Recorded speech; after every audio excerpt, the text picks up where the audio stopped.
नमस्ते दोस्तों, स्वागत है आप सभी का लाइफलाइन वेलनेस पर। मैं हूं अरविंद सिंह राणा और जैसे आप सब लोग जानते ही हैं, मैं गुजरात के नडियाद टाउन में as a counselling psychologist practice करता हूं।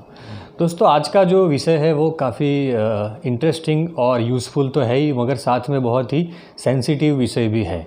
जी हाँ दोस्तों, आज का विषय जो है वो महिलाओं से जुड़ा हुआ है और महिलाओं की सेफ्टी और उनकी प्राइवेसी से जुड़ा हुआ विषय है।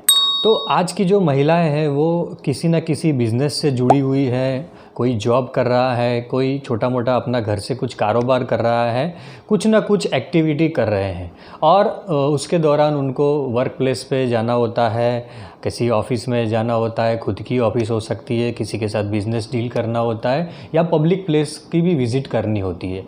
उसके दौरान उन लोगों को कई बार ऐसा भी होता है कि ऐसे इंसिडेंट्स बनते हैं कि उनको हैरेसमेंट का सामना करना पड़ता है।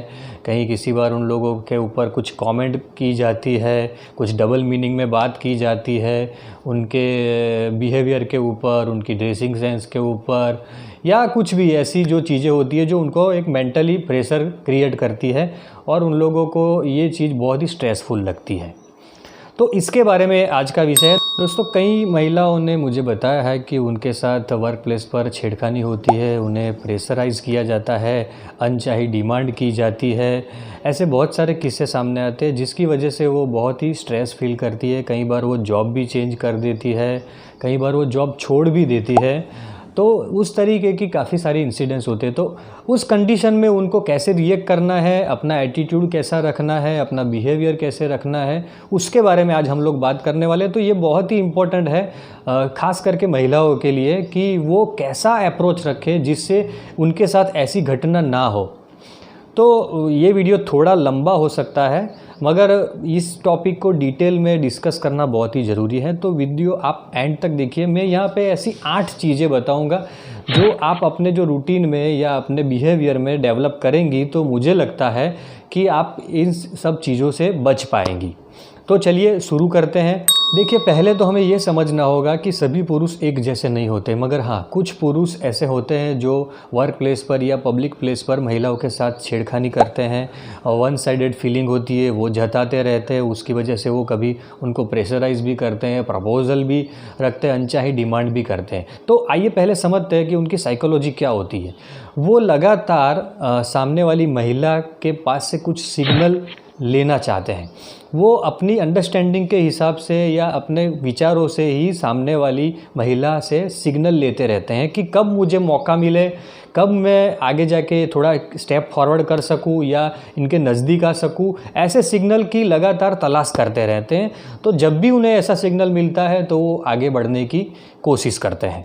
तो आइए पहली जो टिप्स है उसके बारे में बात करते हैं। ज़्यादातर महिलाएं वर्क प्लेस पर या अपने फ्रेंड्स या किसी क्लोज जो उनके पुरुष होते हैं उनके साथ में वो अपनी पर्सनल मैटर बहुत ही इजीली डिस्कस करने की शुरुआत कर देते हैं। मैं यहाँ पर ये नहीं कह रहा हूँ कि नहीं करनी चाहिए, मगर स्टार्टिंग के फेज़ में या जल्दी विश्वास कर लेने से या किसी कलीग के साथ में जिसके साथ हमारा इतना कोई क्लोज रिलेशन नहीं, उनके साथ में पर्सनल मैटर डिस्कस करना, फैमिली इश्यूज़ डिस्कस करना, अपनी चॉइसेस के बारे में, अपनी नापसंद के बारे में, ये सब कुछ डिस्कस करने की कुछ ज़रूरत नहीं है।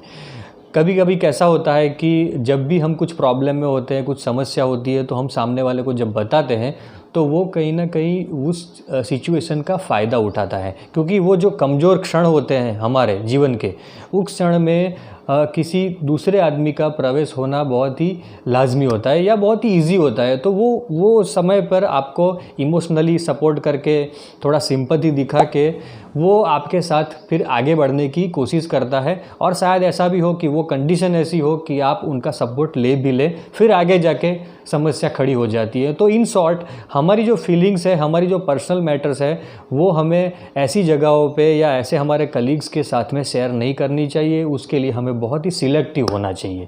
तो पहली ये चीज़ हो गई। दूसरी जो चीज़ है वो भी काफ़ी इम्पोर्टेंट है कि अपने आप को, अपनी पर्सनालिटी को थोड़ा मिस्टीरियस बनाए रखें, थोड़ा अनप्रिडिक्टेबल बनाए रखें। लोग आपको 100% समझ न जाए उस तरीके की अपनी पर्सनालिटी को डेवलप, भले आप नेचुरली ऐसे ना हो, मगर ऐसी जगहों पे आपको ऐसा बनना बहुत ही ज़रूरी है। अपने आप को थोड़ा अनप्रिडिक्टेबल बनाइए रखिए। वो लोग आपको प्रिडिक्ट नहीं कर पाने चाहिए कि फ्यूचर में आप कौन से स्टेप लोगे, इस कंडीशन में आप कैसे बिहेव करेंगी। आपको थोड़ा मिस्टीरियस बने रहना है, जिससे कि लोग आपसे थोड़ा डिस्टेंस रखेंगे और आपके साथ ज़्यादा पर्सनल होने की या ऐसी वैसी कमेंट करने में उनको थोड़ा हिचकिचाहट होगा, डर लगेगा। तीसरी जो चीज़ है वो एक गलती है कि कोई भी पर्सनल फेवर ना ले किसी भी पुरुष के पास से। आपके जो कलीग्स है वगैरह आपके साथ में जो काम करते हैं उनके पास से कोई पर्सनल फेवर ना ले। पर्सनल फेवर मीन्स के आपको कहीं कुछ काम है तो उनको बता दिया ये कर दीजिए, कहीं जा रहे हैं तो ऑफिस जाने का है, ऑफिस से घर लौटने का हो तो लिफ्ट लेने का हो, या कहीं कोई न्यूट्रल जगह पे कोई फंक्शन में जाना हो तो उनके साथ में अकेले। कोई थर्ड पर्सन है तो इट्स ओके, अदरवाइज़ आप अवॉइड करिए कि कोई भी पर्सनल फेवर ना ले आप उनके पास से, क्योंकि ऐसे फेवर भी पुरुष जो है वो सिग्नल के तौर पे लेते हैं और आगे बढ़ने की कोशिश करते हैं। फिर हमको अच्छा नहीं लगता है और कहीं ना कहीं फिर बात बिगड़ती है और वर्क प्लेस पे फिर हमको अनकंफर्टेबल महसूस होता है। तो ध्यान रखिए कि कोई भी पर्सनल फेवर पुरुष के पास से ना ले। जब भी किसी पुरुष साथीदार के साथ में, किसी कलीग के साथ में या कोई अपने फैमिली मेम्बर्स में जो पुरुष है उनके साथ में बात करे तो बिना हिचकिचाहट के बात करे, कोई शर्म संकोच ना रखे, उनकी आंखों में आंखें डाल के बात करे, उनके लेवल पर जाके बात करे, बिल्कुल शर्म संकोच ना रखे। इससे क्या मैसेज जाता है कि आपका जो कॉन्फिडेंस लेवल है वो ज़्यादा है, आप किसी से डरते नहीं हो। अगर कोई सिचुएशन ऐसी होती है तो आप रिएक्ट करेंगी, रिस्पॉन्ड करेगी और उसका जवाब दे सकते हैं। उस तरीके का आपको बिहेवियर रखना है। उसके बाद में जो टिप्स है वो भी उस तरीके की है कि आपकी जो आवाज़ है उसे थोड़ा आपके नॉर्मल रेंज से बढ़ाए रखना है। जब भी आप किसी पब्लिक प्लेस पर हो, जब भी आप किसी ऑफिस में हो, कहीं पे भी आप जब डिस्कशन कर रहे हो, कुछ बात कर रहे हो, कुछ काम के रिलेटेड बात कर रही हो, तभी आपको आवाज़ की जो पिच है ना वो थोड़ी बढ़ानी है। इससे साइकोलॉजिकली एक इम्पैक्ट क्रिएट होता है कि सामने वाला जो आदमी है वो थोड़ा एग्रेसिव है, सामने वाला आदमी है वो किसी से डरता नहीं है। ऐसा सामने वाले के ऊपर मैसेज जाना बहुत ही ज़रूरी है, जिससे कि वो जो पुरुष है वो आपसे डिस्टेंस रखेगा और आपके पास से ये ऐसी जो कोई अनवांटेड जो उनकी एक्सपेक्टेशन होती है वो जाहिर नहीं करेगा। अगली जो टिप्स है वो है, ज़्यादातर हम लोग जब भी हमारे जो ऑफिस में जो हम थोड़ा का टाइम मिलता है हम लोगों को, कभी लंच करने के टाइम पे या ऐसे कहीं टाइम पे हम लोग थोड़े कैजुअल टॉक्स करते हैं। अगर आप ये सिचुएशन अवॉइड करना चाहती हैं तो हो सके तो ऐसी कैजुअल टॉक्स अवॉइड कीजिए। यानी कि जैसे फिल्मों के बारे में बात है, हॉबीज़ के बारे में बात है, पॉलिटिक्स, स्पोर्ट्स, अपनी चॉइसेस के बारे में बात है, कुछ हंसी मजाक की जो बातें हैं वो अवॉइड करें तो बहुत ही अच्छा है। इससे भी काफ़ी बार ऐसा होता है कि लोगों को पर्सनल होने का मौका मिल जाता है। थोड़ा प्रोफेशनलिज्म हमको दिखाना है, पर्टिकुलरली ऐसी प्लेस पर।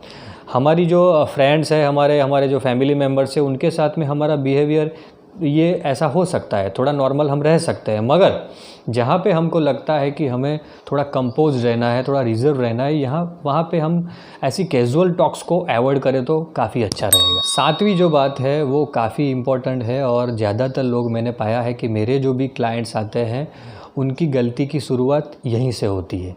जब भी उनको कुछ ऐसा काम होता है या कुछ ऐसी इमरजेंसी कंडीशन होती है तो वो सामने वाला जो पुरुष है या कोई भी उनके कलीग है उनके मोबाइल के ऊपर कांटेक्ट करते हैं और ये कांटेक्ट थोड़ा वो फ्रीक्वेंटली ज़्यादा करते हैं। मैं यहाँ पे ये सजेस्ट करूँगा कि अगर कोई इमरजेंसी कंडीशन है, आपको ऐसा लगता है कि अभी के अभी बात करना ज़रूरी है, तो उनको कॉल कीजिए डायरेक्टली। मैसेज या ऐसी कुछ चीज़ें करने की, व्हाट्सएप पे मैसेज भेजने की ऐसी कुछ कोशिश मत कीजिए। आप हो सके तो कॉल ही करिए। मैं तो ये कहूँगा अवॉइड ही करिए, दूसरे दिन ऑफिस में जाके ही जो बताना है वो बता दीजिए, मगर इमरजेंसी है तो ही कॉल कीजिए। मैसेज का, कोई भी मैसेज का रिप्लाई मत दीजिए। जैसे गुड मॉर्निंग हुआ, गुड नाइट हुआ, कोई जोक भेजा, आपने रिएक्शन कुछ भेजा, ये सारी चीज़ें क्या है, ये छोटी बातें हैं, मगर छोटी बात कब बड़ी हो जाती है इसका हमें मालूम नहीं पड़ता है और कभी कभी हम ये सिचुएशन में से कई बड़ी प्रॉब्लम्स क्रिएट कर देते हैं। तो कभी भी टेक्स्ट मैसेज या व्हाट्सएप पर चैटिंग मत कीजिए किसी भी पुरुष के साथ में। ऑफिस आवर्स में जो भी काम निपटाना है वो निपटा दीजिए, उसके बाद में नेक्स्ट डे जो होगा वो देखा जाएगा। अदरवाइज़ इमरजेंसी कंडीशन में सिर्फ कॉल कीजिए या ईमेल भी कर सकते हैं। और ये जो हमारी आखिरी टिप्स है वो काफ़ी इम्पोर्टेंट टिप्स है, ये काफ़ी सेंसिटिव टिप्स भी है, काफ़ी लोग इससे ऑफेंड भी हो जाते हैं, मैंने देखा है। मगर ये बहुत ही इम्पोर्टेंट है कि हम ऑफिस में या हमारी कोई प्रोफेशनल जगह है वहाँ पे हम थोड़ा ड्रेसिंग जो सेंस है हमारा वो डेवलप करें और हमारा जो ड्रेसिंग है वो प्रोफेशनल दिखे, ना कि कैजुअल ड्रेस दिखे। कैजुअल ड्रेस के लिए ओकेज़न और प्लेस चूज़ करना बहुत ही ज़रूरी है। एक वाइज़ जो आदमी मैं कहूँगा वो ओकेज़न के हिसाब से और प्लेस के हिसाब से कपड़े पहनेगा तो मुझे लगता है कि वो स्मार्ट भी दिखेगा और उनका जो थोड़ी बहुत ये प्रॉब्लम्स होती है वो प्रॉब्लम्स भी नहीं होगी। देखिए, इनमें काफ़ी सारे मतांतर है, लोग आर्गूमेंट भी करते हैं कि हमारी पर्सनल चॉइस है, हम आज़ाद है, हम कुछ भी पहने, हम कुछ भी खाएं, हम कुछ भी करें। मगर यहाँ पे ये समझना ज़रूरी है कि देखिए, मैं बहुत सारे लोगों को ये एग्जांपल देता हूँ कि 5 किलोमीटर लंबा रास्ता है, रास्ते पे कांटे बिछे हुए हैं, तो आपके पास 2 चॉइस है। एक है कि आप सारे 5 किलोमीटर लंबे रास्ते पर कांटे साफ़ कीजिए। दूसरी चॉइस है कि आप एक अच्छे से जूते बनवाइए जो ये कांटों को रौंद सके, ये कांटों के ऊपर से चल के आप पार कर सके। एक वाइज आदमी कौन सी चॉइस लेगा, आप खुद ही बताइए। ऑब्वियसली वो अच्छे जूते ही बनाएगा, क्योंकि 5 किलोमीटर रास्ता साफ़ करना हमारा काम नहीं है और शायद ये हो भी नहीं सकता है। तो हम लोग ऐसे सोचेंगे कि हम लोगों की मेंटालिटी क्यों बदल नहीं रही है, लोग क्यों नहीं चेंज हो रहे हैं, तो वो हमारे बस की बात नहीं है। हमसे हो सके उतना हम अवेयरनेस फैला सकते हैं और जिसको करना है वो करने वाले हैं। अदरवाइज़ आप देख ही रहे हैं कि आए दिन ऐसी घटनाएं होती रहती है, ये अटकती नहीं है। इसके बारे में जब होगा तब देखा जाएगा। अदरवाइज़ हम हमारा प्रोटेक्शन और हमारी सेफ्टी के लिए हमको थोड़ा सेंस डेवलप करना बहुत ही ज़रूरी है। इसके अंदर इमोशनली कुछ भी सोचना मुझे लगता है कि लाजिम नहीं है। इसके अंदर लॉजिकली सोचना चाहिए। हमको हमारी सेफ्टी, हमारी जो प्राइवेसी है उसके लिए हमको थोड़ा ध्यान देना ज़रूरी है। तो ये थी आज की बात। आपके पास भी अगर ऐसे कुछ सुझाव है तो कमेंट सेक्शन में बताइए ताकि दूसरे लोग भी जान सकें। और मैं रेकमेंड करूँगा कि ये जो वीडियो है वो ज़्यादा से ज़्यादा लेडीज़ में पहुँचे, स्पेशली जो वर्क करती हैं, बिज़नेस करती है और जिन लोगों का जो अप्रोच है, एटीट्यूड है वो थोड़ा सॉफ्ट है, वो इजी टारगेट है और आए दिन उनके साथ में ऐसी घटनाएं होती रहती है, उन लोगों तक ये पहुँचाए। मैं तो चाहूँगा कि सभी लेडीज़ ये समझे और दूसरों को भी इसके बारे में समझाए। देखिए, लेडीज़ को समझाएंगी, बात करेंगी तो थोड़ा मुझे लगता है कि इम्पैक्ट जल्दी आएगा। तो आपको ज़्यादा से ज़्यादा लोगों में ये सारी चीज़ें जो मैंने 8 टिप्स बताई वो शेयर कीजिए, उनके साथ में डिस्कस कीजिए ताकि ऐसी जो असामाजिक जो घटना है वो हमारे समाज में घटनी कम हो सके। अगर आप इस चैनल पर नए हैं तो प्लीज़ सब्सक्राइब कर दीजिए। ये चैनल पर हम लोग अलग अलग विषयों पर चर्चा करते हैं, जैसे कि हमारी मेंटल हेल्थ है, हमारी ओवरऑल जो होलिस्टिक हेल्थ है, रिलेशनशिप है, मैरिज लाइफ है, कैरियर है, ऐसे कई विषयों पर हम लोग बातचीत करते रहते हैं। तो कृपया इस चैनल को सब्सक्राइब कर दीजिए। फिर मिलेंगे नए विषय के साथ में। Thank you very much.